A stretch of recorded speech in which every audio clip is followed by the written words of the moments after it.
All right, we are live. So welcome to the show, Dan and Mike, some people in the business that I truly look up to. We also have Marin.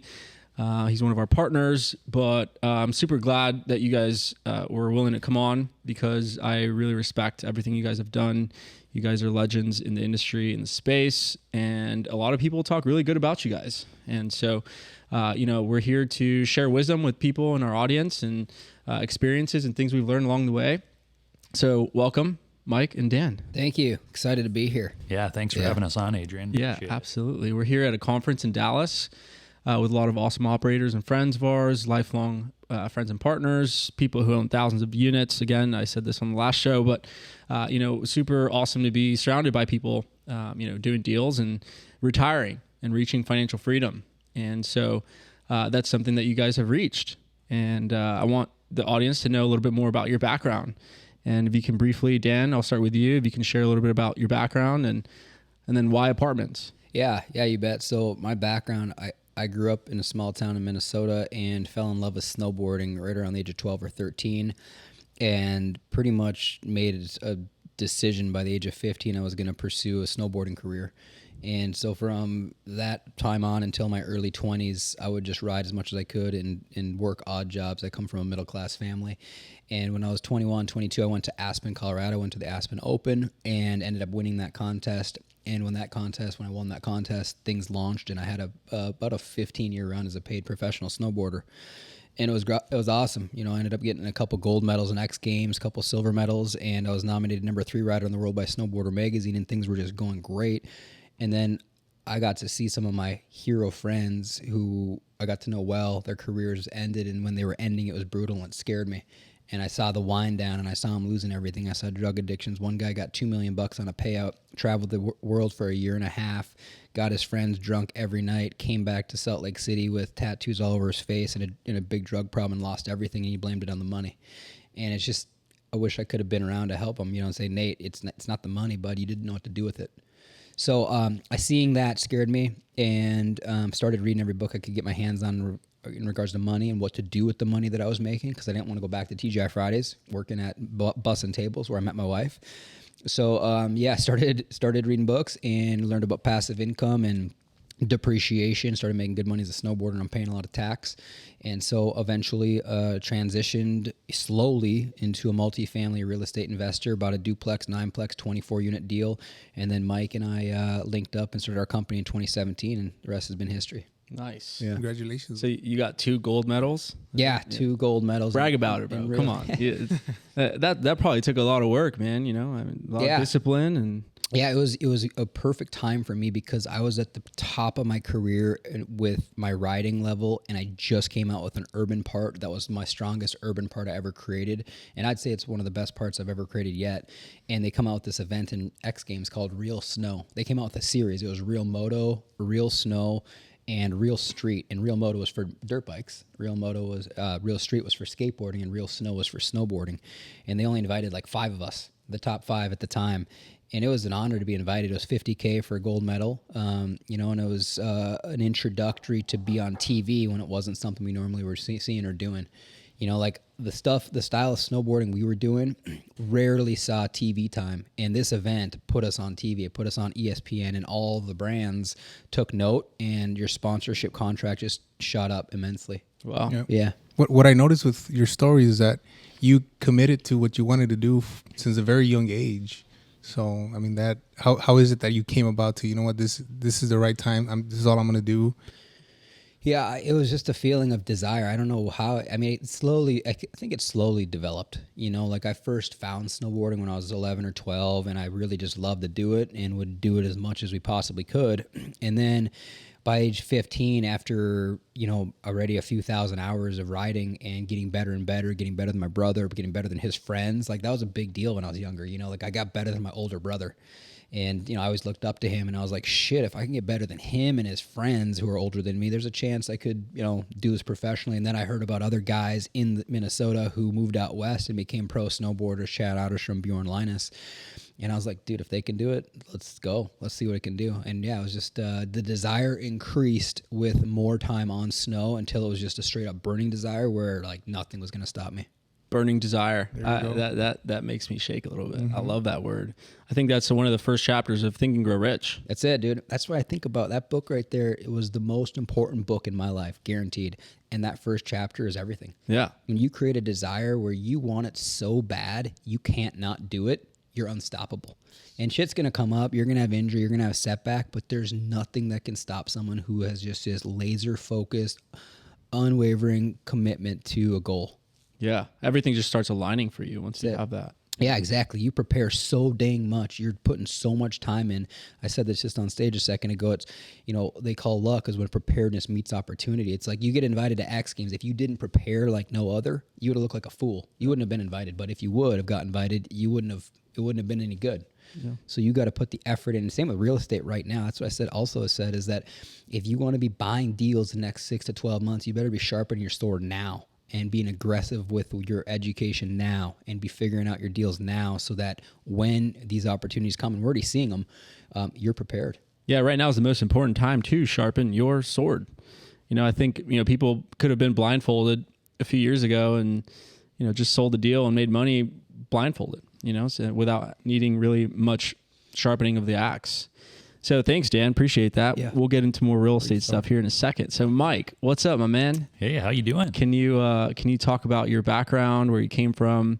Talk about your family, man. Like I love everything about you and your family. How you guys always, link up. It makes me really happy. Talk about your background. Well, thanks again for having me on. Grew up in central Minnesota as well. So Dan and I knew each other, since we were 15, 16 years old. And I got my start in real estate back in 2009. So my wife, she's been my wife for almost 15 years now. We were girlfriend and boyfriend. We decided to buy a house, and we were about 20 years old. And we house hacked that house. So we bought a 4-bedroom house near campus, rented out 3 of the bedrooms, nice, and lived in one of the bedrooms, and fell in love with the cash flow at that point. And so we ended up turning that into a rental property, bought a few more single-family rental properties. And while I was doing that, I graduated college, had a corporate job down in Minneapolis. So I was commuting about an hour and 20 minutes to my corporate job, sticking in about 10 to 11 hours per day. And then I'd commute another hour back. And then my rentals were another hour in the opposite direction. And I knew real estate was the avenue that I wanted to take to create my passive income, to become financially free. But I was already starting to burn out, and I only had a few single family rentals. I'd get home late at night and my daughters would already be in bed. I wouldn't get to spend quality time with them. And, I'd been talking to Dan because we were super good friends. I'd moved out to Salt Lake City. We were both trying to go pro. We lived with each other for a year, ended up moving back and going to college and taking that path that I just told. But we were talking and he's like, Mike, why don't we partner up together, buy an apartment complex, have third-party management in place, so we're not doing all the day-to-day operations, and enjoy the cash flow along the way. So that's exactly what we did. We bought a 20 unit together, like Dan said, bought an 8 unit together, and then we started our company back in 2017, started syndicating, larger projects. And here we are, 7 years later. So you didn't know anything about apartments before he introduced you to the idea of multifamily? I didn't know anything about apartments before, Dan. You were just thinking, I'm going to buy some rental houses and hopefully retire and live. Okay. My original goal was 100 single family rentals. Okay. And I planned on doing that over maybe a 20 or 25 year period, and then eventually retire a bit early and right off into the sunset. And that's not how it ended up happening, which I'm very glad. Sure. So now 3,000 units later, how many units you guys have? Just shy of 3,000 units. 3,000 units later, here we are. You guys living the life you dreamed of. Right. I mean, and there's still more going. So, how did you know about real estate? I know you said you read a book. What book was that? I came across the Rich Dad series, Ken McElroy's book, ABCs of Real Estate, several others that were multi-family related. And the idea of creating multiple streams of income. My goal was, how do you exit a career like a snowboarding career and still have passion, freedom, and that type of income? And with, not having a backup plan. I didn't have a backup plan during my snowboarding career. The backup plan was either make it or, die trying. Sounds extreme, but that's really where I was at.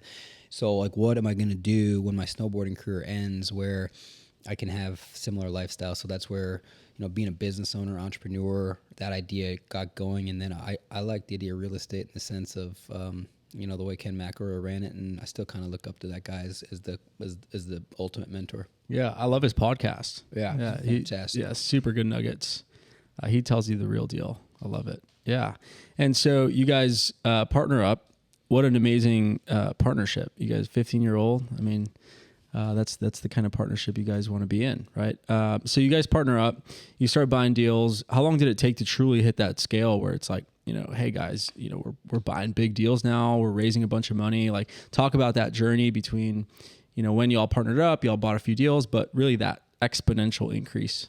Yeah, it took some time, in 2017 when we decided, syndication was the path. So we were going to go out, we were going to raise funds and buy larger deals. It took about 11 months for us to land our first project. And it wasn't a massive project. It was a 45 unit in Western Wisconsin. And we put in a lot of time and effort, a ton of offers, flying to different markets, touring deals. And we finally landed that first project. After that, we bought an 86 unit, bought 101 units, and then it started to scale after that. So I would say it took, probably 2 full years to really start to scale our company and really figure out what we were doing. And then after that, it was just domino effect, right? You guys, had money getting thrown your way. So where did you guys raise the money from, in the beginning on these deals? Yeah, a lot of it came from friends and family. And then a lot of it from the Sumrock ecosystem, a fair amount from our CPA with referrals of need and depreciation. Just the biggest and best thing anyone can do to raise more capital is kick ass on the deals you have. If you can just get your deals to do better than what you said you were going to do, referrals come and they come fast. Yep. Because people want to tell everyone what they're doing if they're kicking butt, right? And so the thing you're seeing happen right now in the market is for the folks who didn't have any deals go full cycle and they bought in 21 and 22 and they're struggling, those investors haven't seen the light. So they're like, oh, damn, I just got myself into a shitty asset class or a shitty deal. And really the market cycled and it peaked and now it's resetting. And so that's the pain you're going through right now is unwinding some of those deals. But if you have a track record and you have had some deals go full cycle, that's where most of our capital ended up coming from. Wow, nice. And so you guys hire third party and, you joined the ecosystem. I think that's a big part too for people to understand is that they need to be in the right room with the right people to learn from other people's failures and to speed up their success, right? So, would you guys go to the property a lot? How did you guys kind of learn how to run effectively a value add operation, kind of being sort of new in the industry? Yeah, I would say right off the bat, we were cutting our teeth and we didn't really know what we were doing. So we were learning from the mistakes that we made on the assets that we purchased. And that was that first 20 unit, that first 8 unit. Obviously, Dan had a few apartment complexes before that. We were paying for our CapEx out of cash flow. We didn't know how to properly interview and hire a management company. So our team members weren't A players. We didn't really know what markets we should really be buying in. So we learned that all along the way through mistakes. And, if I could rewind time, I would have found a mentor, that had thousands of units or a mentorship group to be a part of to help alleviate some of those mistakes, piggyback off of someone else's success. Yeah, there you go.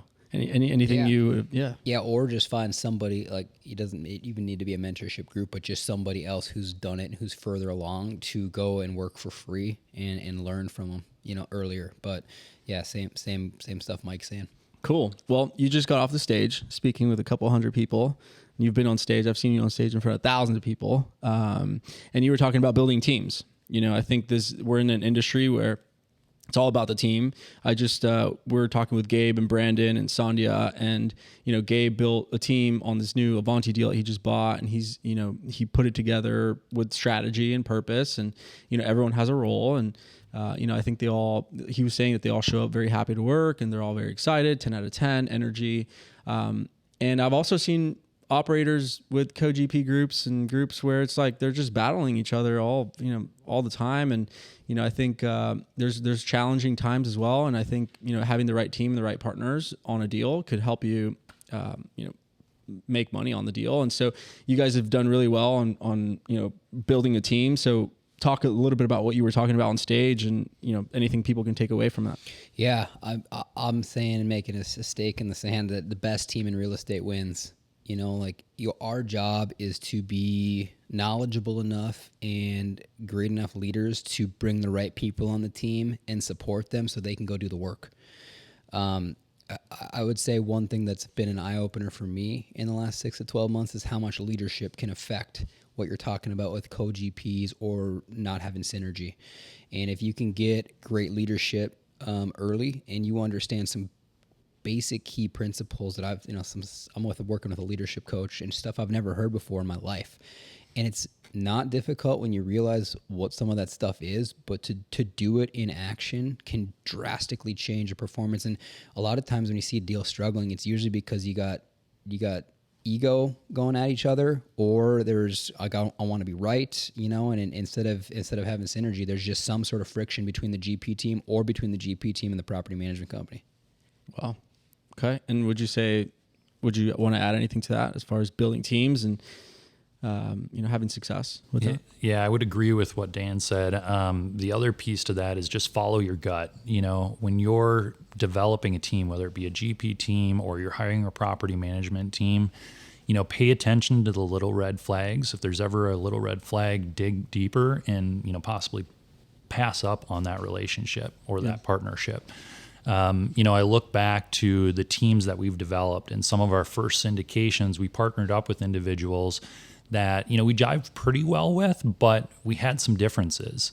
And, looking back, I would have probably passed on those relationships and put together a different team. So right now we're really in tune with our gut feel. We want to work with very, very ethical people that don't get heated in, situations where the heat is up, where there's issues that arise, because there are a lot of problems in the real estate space. Whatever real estate you invest in, there's going to be a ton of problems that you need to solve. That's why you get paid.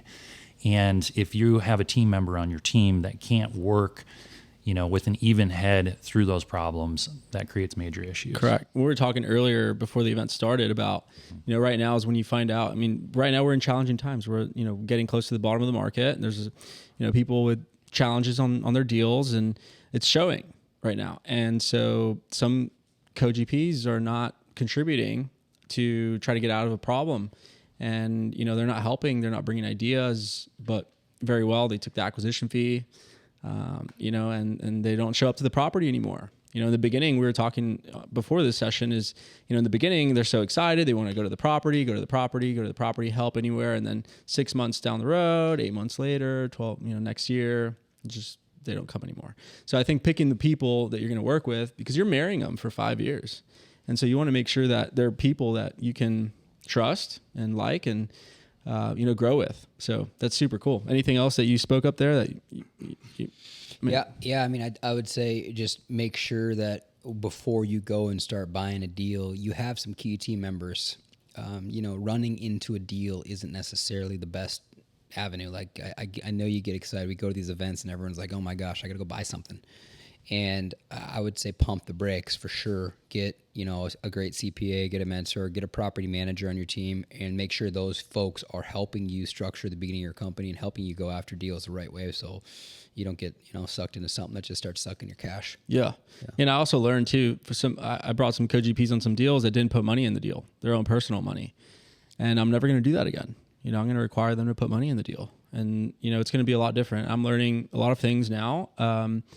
But it's so important, and that really reflects your brand and stuff. So, are you guys being proactive in you guys have a category of partners that you want to in your team? Are you being proactive in once you have them on your team, you teach them what you want and how to take care of different situations to avoid any issues along the way?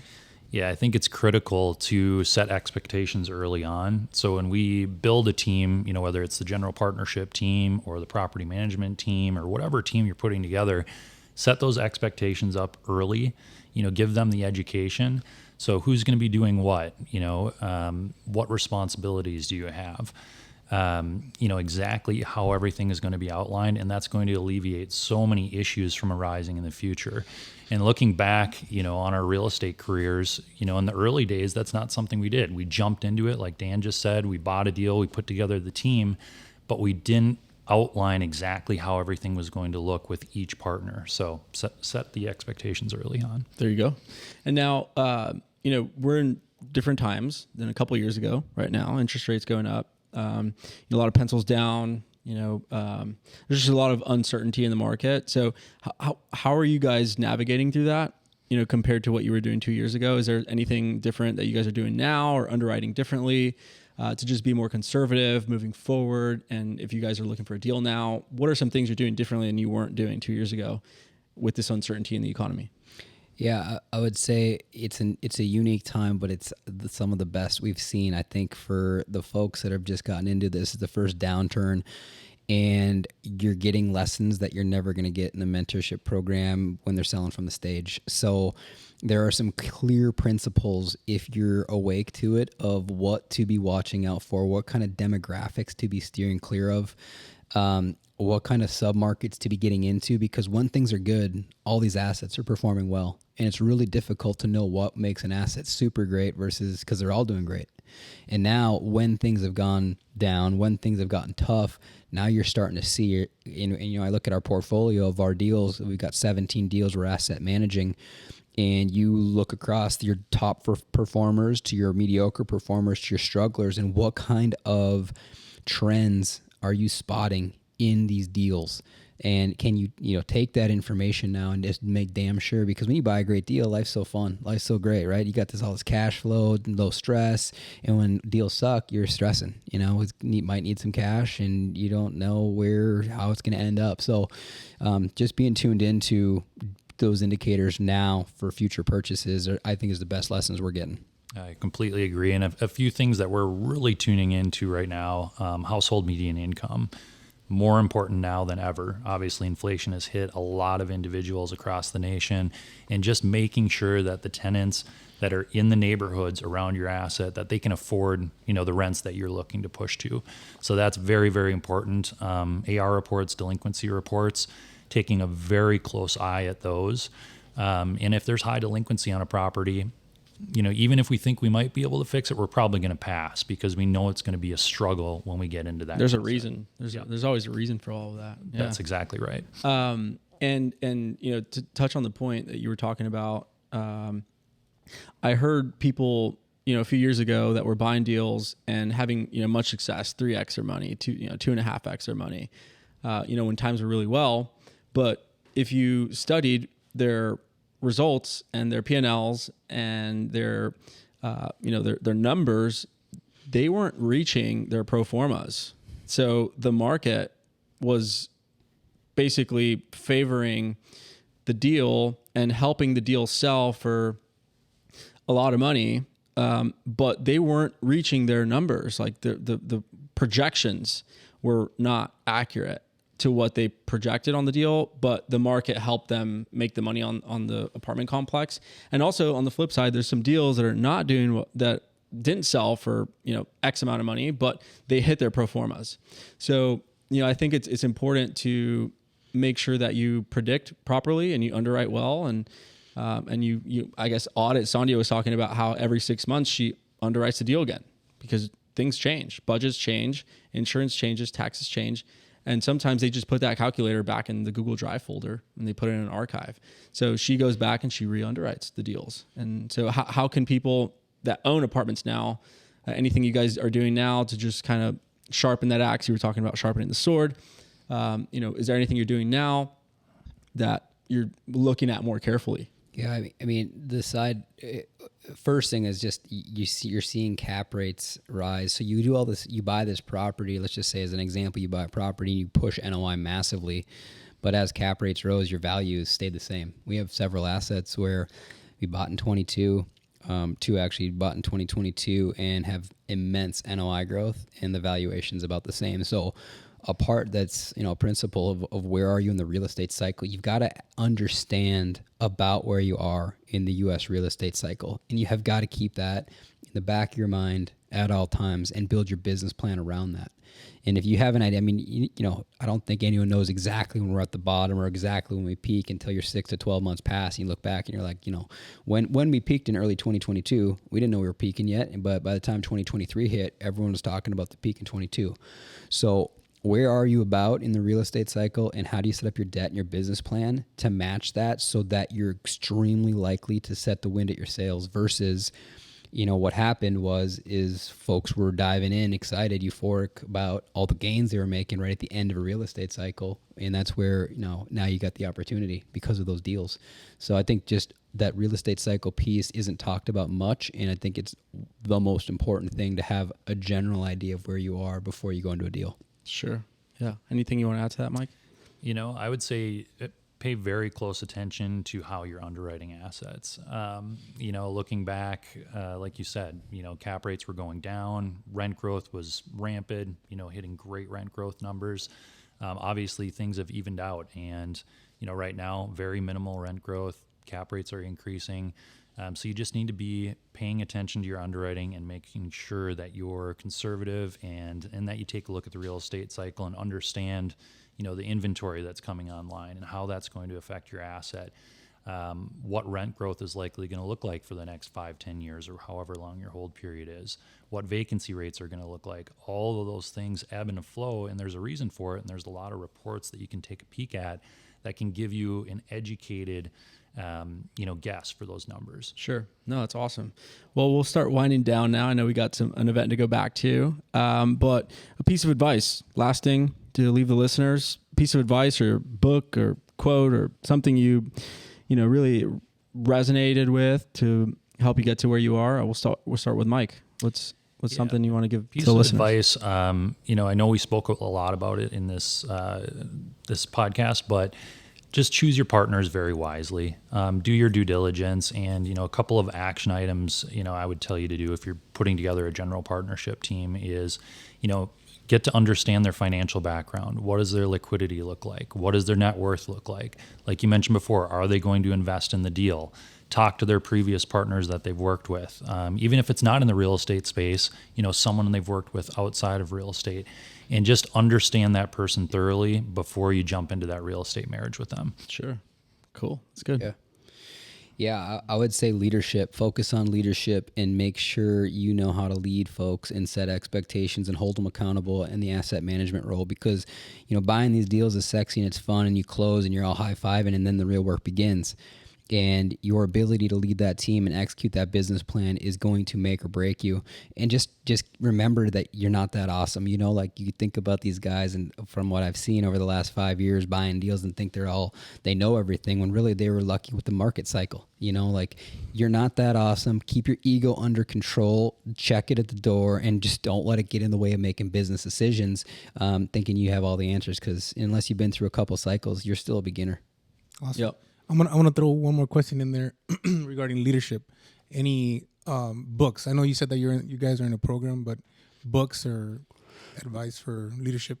Yeah, anything Zig Ziglar, John Maxwell, who's the gentleman that Jocko. Yeah, I don't know Jocko. The guy who passed away not too long ago. Fuck, we're gonna have to edit this. Leadership. Yeah, leadership guy. Jim Rohn. Jesus. Oh yeah. Yeah, Jim Rohn. Yeah. He passed away a long time ago. Yeah, I said a little while ago. Yeah. He's an OG though. He's an OG.